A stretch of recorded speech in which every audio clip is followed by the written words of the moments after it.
Unapologetically Gangster, the Don Kawand story. Book 1, subtitle, Marlboro and Coney Island, Story 31. Now, although G and I was wildin' in 1985, I gotta tell you how my search for love was going before the year was out. Before the summer of 1985 was over, I'd meet a beautiful brown-skinned caramel girl from CI. While chilling in front of 30 Rock, I spot her jumping out of a cab and coming my way. She was beautiful, about 5'2", and draped in nothing but jewelry. She was wearing the fashionable large gold door knocker earrings and had a rope chain around her neck with a charm swinging from it. I watched her every move. As she grew closer, I couldn't help but to admire her. She brushed past me, and I got a real good look at the back of her resume, and it was looking like she was definitely qualified for me to move in on. She went into the building and disappeared into the elevator, and after asking a few kids that was in front of the building, found out that she was related to one of my old ski crew homies, Bobby, aka Dead on Bob. I couldn't stop thinking about her, and when she came back out of the building, I made my move.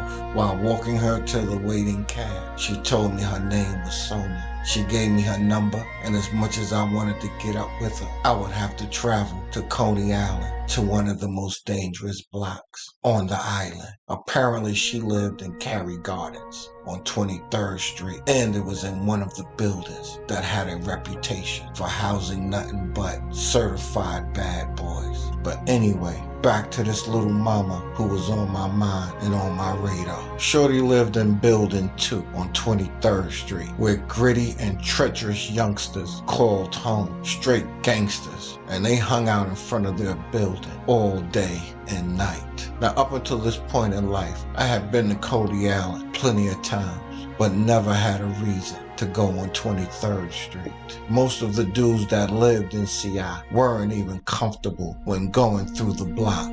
So think about it. If the young boys that lived in CI weren't comfortable, then why should I be? But Shorty was gorgeous and worth the risk, and if you've been paying attention, I'm cut from a different cloth. Now, everywhere G and I moved through Brooklyn, he knew someone, and CI was no different. He was actually dating and in love with a girl that lived on 20th Street. Anyway, I had just turned 16, and although I was moving through the city on my razor game, also was beginning to play with them guns. I had a chrome 38 with a brown handle that I purchased from G's older brother, and G had access to his older brother's strap, a 357 Magnum. And when I mentioned to G about taking a trip to CI, that's exactly what we did. Now, whenever I went to go visit Sonia, he went to go visit his shorty. Okay, check out how young G's move in and out of the gritty streets. Since we knew there was going to be a handful of youngsters in the front of Sonia's building, once off the train, G would walk me to her building first. Neither one of us was afraid to pull the trigger, and all eyes were always on us as we approached the dangerous building. And just like everywhere else, G knew at least one or two of these young boys from lockup. Now, he stood in front of the building as I brushed past the gritty-looking young boys with my hand on the trigger. While waiting for the elevator, the tension was always thick. And although no one said anything to me, their silence and demeanor spoke volumes. The wolves were sniffing their ear to smell if I was prey. One or two peeked into the lobby to see me still waiting for the elevator. Once in our apartment was the only time I felt comfortable. G then went to go visit his shorty, who lived in a building that had security guards and was much more quieter than the one I had entered. And after spending about an hour or two hanging out with Shorty, I would call him whenever it was time for me to leave. And just like how we entered the building is how I exited. I would always come out the elevator with my hand on the trigger. There would be 10 to 15 gritty young boys in front, and G would be waiting for me by the curb with his hand locked and loaded on the 357. One day before leaving Sonia's crib, I called G as usual. I give him about 5 minutes to come around the corner before I exit her apartment, hit the elevator, and make my way out of the building. Except on this day, while coming out of the elevator on the first floor, someone jumped from behind one of the walls and startled me. I immediately pulled out, only to find out that it was a friendly face. The young boy June, who I'd had a tussle with as a young kid, was standing in front of me. Yo, chill, it's me, bruh. He immediately said after seeing me with the chrome hammer in my hand. Yeah, I heard you was in the building. We exchanged a quick dap as he walked me out of the building. He was surprised to see G in the front, and after a brief conversation, me and G kept on moving. The incident did shake me a little bit, but I would visit Sonia 1 or 2 more times before falling back. Only because it was only a matter of time before one of them young boys on 23rd Street tried me. My hand stayed ready. G and I displayed that gangster everywhere we went, and I'm sure that them boys that lived on 23rd would not only know our names, but recognize our faces for life. This is the end of Story 31, the Don Kawand story. Unapologetically Gangster, the Don Kawand story. Book 1, subtitle, Marlboro and Coney Island, Story 32.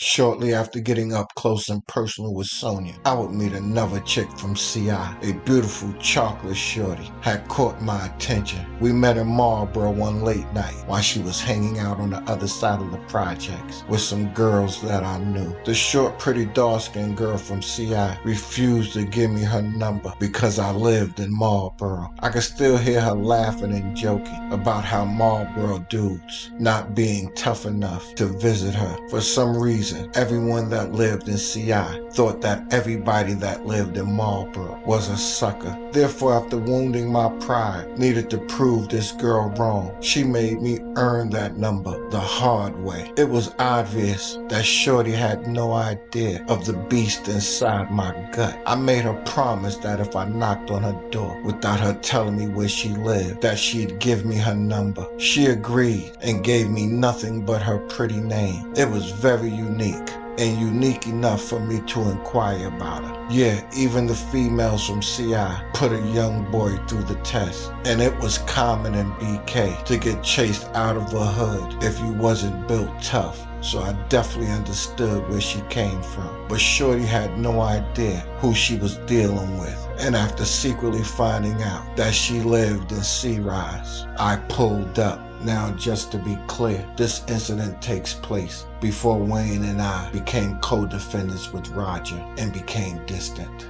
My boy Jamaican Wayne knocked on her door and told her that someone was downstairs waiting for her. That was all she knew. I was waiting for her on a nearby bench in front of her building, my legs crossed and back to her on purpose. I could hear her voice growing louder as she approached me, questioning who was looking for her. Instead of turning around, I patiently waited for her to walk in front of me. The look on her face was priceless, and from that day on, I had her full attention. Now, she lived in C-Rise, which was on West 33rd Street in what we considered the back of Coney Island. So instead of taking a train, I was taking a bus that would put me closer to her building. But one day, some funny business took place that would have her witness how I was moving throughout the city. I had been to visit her at least 2 or 3 times before this incident occurred. Now check this out. I'm leaving out of her building, right? And she's walking with me to the bus stop. As we are coming out of her building, holding hands, I peep about 10 to 12 little rascals to the left of us, hanging out on a nearby bench. I immediately put my hand on that thing as we maneuver to the right to exit out of C-Rise. Once our back was turned away from them, they began to shout out her name and say little funky comments. Now hearing them laughing makes me stop dead in my tracks. I'm unable to take another step.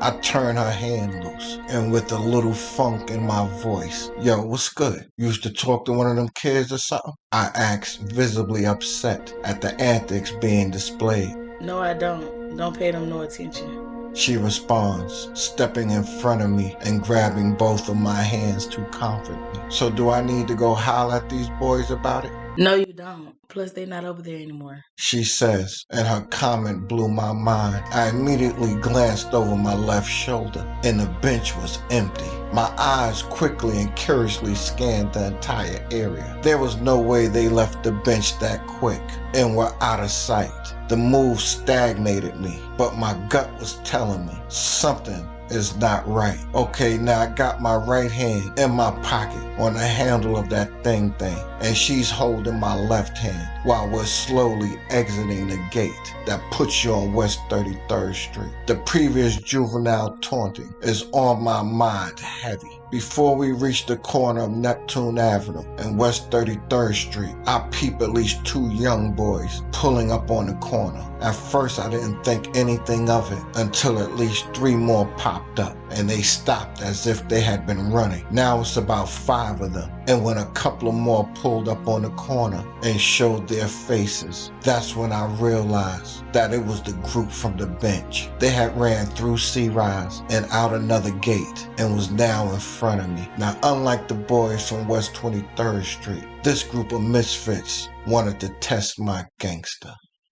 This is the end of Story 32, the Don Kawand story. Unapologetically Gangster, the Don Kawand story. Book 1, subtitle, Marlboro and Coney Island, Story 33. Now I am a 16-year-old young boy moving through New York City alone and reacting on gut instincts to survive. So while checking a young girl in CI had been put in a situation, my back was up against the wall, but pay attention to how my gut dictated my every move. I'm never walking away from an opportunity for some action. A group of bored and unsupervised adolescents from C-Rise was putting my heart to the test. They had ran through the housing complex, out the other side, and was now standing in front of me. Once it became clear that they were vultures, my finger instinctively touches the trigger. I got eyes on them when addressing Shorty. Listen here, mama, go back upstairs. I got this. But she refused. Instead, Shorty gave the group of dirty young boys some small chat as I did my best to get her to leave me alone. She didn't realize that speaking for me was cramping my style, had me looking like some sucker in front of these clowns. Shorty knew I had the hammer and probably feared for them more than she did for me. I was feeling good about the situation. It was about 10 of these young boys, but I had faith in all 6 that was in my pocket. It was tense on the corner of West 33rd and Neptune Street as a bus pulled up to the curb really close to me. The doors opened behind me and Shorty began to plead with me to just get on the bus. It was a split-second decision when I looked into her watery eyes, and since they weren't being aggressive, I decided to step up on the bus. Now I don't expect any lame to understand my next decision. Only a real gangster is going to get it. This is the part in the book where fellas have to ask themselves, do you understand the next move or not? Anyway, listen, after paying my fare, the bus driver closes the door behind me and the bus pulls across Neptune Avenue. While walking to the back of the bus, I got my eyes on these foolish young boys. My stomach is in a knot as if my small and large intestines are wrestling inside of me. Now I could have gone home and told no one and lived with this shame, but that ignorant boy inside my soul